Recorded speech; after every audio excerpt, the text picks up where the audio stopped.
जिन सनातनियों का खून उबाल मारता रहता है, उनका खून 17 हिंदू लड़कियों के शोषण पर एकदम बर्फ की तरह ठंडा पड़ गया है। एक भी सनातनी झंडा नहीं उठा रहा है, क्योंकि जिस आदमी पर आरोप है वो देश के एक बहुत बड़े शंकराचार्य का चेला है। एक भी सनातनी को इस बात से कोई फर्क नहीं पड़ रहा है कि हिंदू लड़कियों के साथ क्या हुआ है।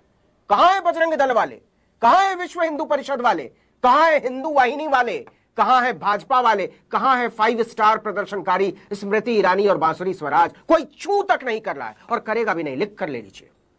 क्या मजाल कि कोई झंडा उठाकर आश्रम के सामने प्रदर्शन करने चला जाए। जानते हैं क्यों? क्योंकि वो बच्चियां गरीब घरों से आती हैं और बहुत मुश्किल परिस्थितियों में, कम संसाधन में पढ़ाई करती हैं।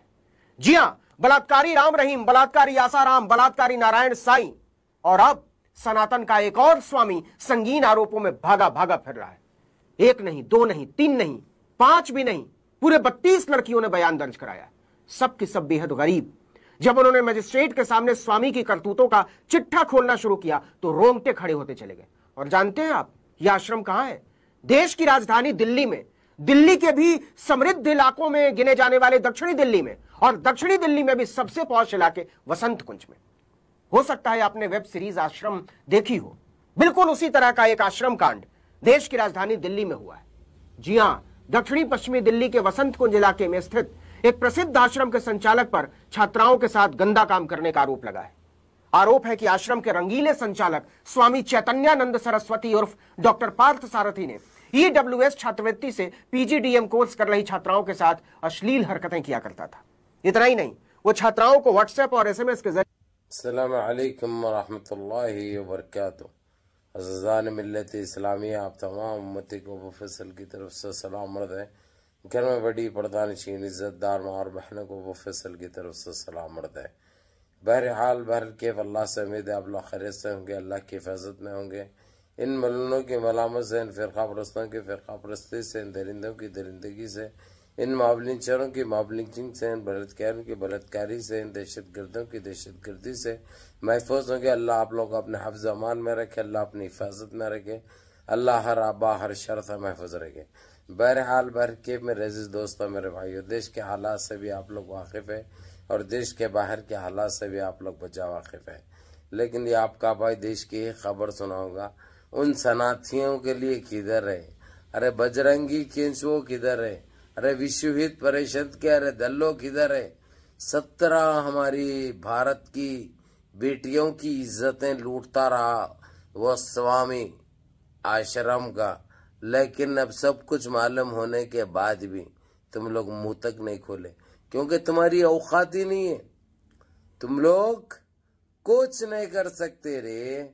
अरे संगियो, देखो सारे के सारे हिंदू से हो और गरीब घरानों से ताल्लुक रखने वाली बच्ची है, और बच्चियों के 7 जनों के पेटा हो गए वे, किसी के 3 महीने का, किसी के 4 महीने का, कोई देखने वाला तक नहीं है उनको।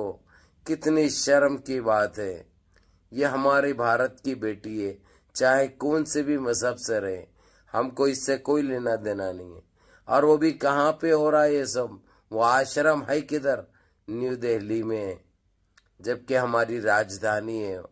उसके बावजूद अभी तक वहाँ की पुलिस इसको अरेस्ट करने की भी हिमाकत नहीं करी। उसकी वजह, उसके पीछे बहुत बड़े हाथ है, आरएसएस के बहुत बड़े बड़े लोग उसके साथ हैं, इसलिए उन्हें खुद हो सकता सप्लाई भी करता था होगा। इसलिए ये आश्रम को बंद करना चाहिए और वह स्वामी को गिरफ्तार करना चाहिए और उसको कुफ्र करदार तक पहुंचाना है। उसकी वजह देखो, ये चाहे कौन से भी मजहब से रहे वो, लेकिन हमारे देश की बेटी है। और जिसकी उम्रें क्या थे, 13 साल 14 साल की बच्ची पेट से, किसी को 3रा महीना, किसी को 4था महीना।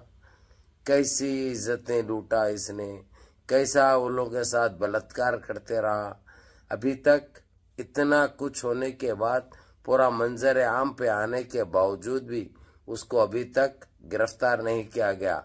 और ये संघीय बड़ा चिल्लाते थे, बड़ा कोसते थे।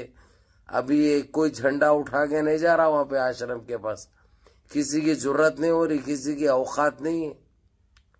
क्या है नहीं है, यानी सारे तुम लोग का दिखावा है, तुम लोग की यही जिंदगी है। यानी तुम्हारी बेटी और बहन लूटी तो लूटी, हाँ, उसमें तुम लोग यानी दूसरे केसों में तुम लोग इसलिए आवाज उठाते हो, इसलिए बम पिटारा करते कि कुछ मुद्दा मिल जाए तुमको। अब ये तुम्हारे घर में हुआ है, इसलिए कुछ नहीं बोलेंगे।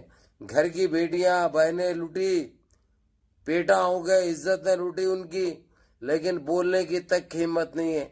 इसलिए जागो रे कमजरफ हो, और उस पापी को गिरफ्तार करवाओ, करा के उसको अपने असली जगह पर भेजो, जब भी बच्चियों के साथ वो इंसाफ होगा।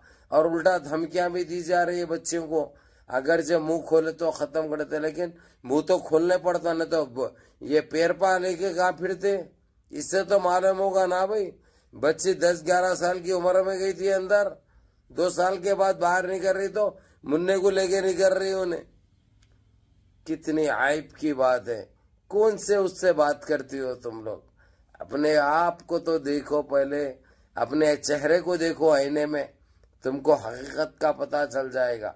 बहरहाल मेरे अजीज दोस्तों, मेरे भाई, मुनज़्ज़म रहिए, मुत्तहिद रहिए, अपनी सफ़ों में इत्तेहाद बरकरार रखिए, नमाजों की पाबंदी करिए, माँ बाप की खिदमत करिए, बड़ों के अहकाम पे अमल करिए, और अपने इस भाई को भी दुआओं में याद रखिए।